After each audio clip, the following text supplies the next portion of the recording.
Hi అండి అందరికీ. Iron ఎంతగానో ఉండే ఉప్మా అటుకులతో ఎప్పుడూ ఒకే రకంగా కాకుండా టమాటా పోహా చేద్దామా? ముందుగా బౌల్లోకి అటుకులు తీసుకొని వాటర్‌తో శుభ్రంగా కడిగి వాటర్ అయితే మొత్తం తీసేసి పక్కన పెడితే 5-10 మినిట్స్‌కి ఇట్లా వెట్‌గా డ్రైగా అయిపోతాయి. వాటర్ అయితే అలానే ఉంచేయకూడదండి.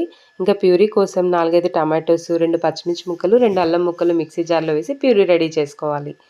స్టవ్ మీదయితే బాండ్లీ పెట్టి ఆయిల్ వేసి కాగాక ఆవాలు, జీలకర్ర, మినపప్పు, పల్లీలు, కొన్ని పచ్చి బఠానీ, ఒక పచ్చిమిర్చి, ఒక ఎండుమిర్చి వేసి కలిపేసి 10-15 మినిట్స్ నానబెట్టుకున్న పెసరపప్పు అయితే ఒక చిన్న బౌల్ నిండా వేయాలండి.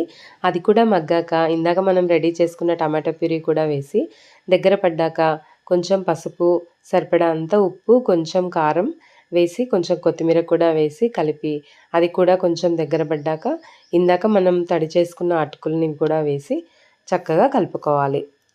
ఇదైతే బ్రేక్‌ఫాస్ట్‌గా తినొచ్చు, డిన్నర్‌గా తినొచ్చు. అమ్మయితే రెగ్యులర్‌గా చేసేది. అబ్బా! అటుకులా మళ్ళీ అనుకునేదాన్ని. ఇంకా ఇలా అయితే చెయ్యమ్మా అని టమాటో పోహా ఇలా చేస్తే, అరే! ఇదేదో బావుందే అని నేను కూడా నా రెగ్యులర్ బ్రేక్‌ఫాస్ట్, డిన్నర్స్‌లోకైతే ఇంక్లూడ్ చేశాను. పిల్లలతో సహా అందరం చాలా ఇష్టంగా తింటాము.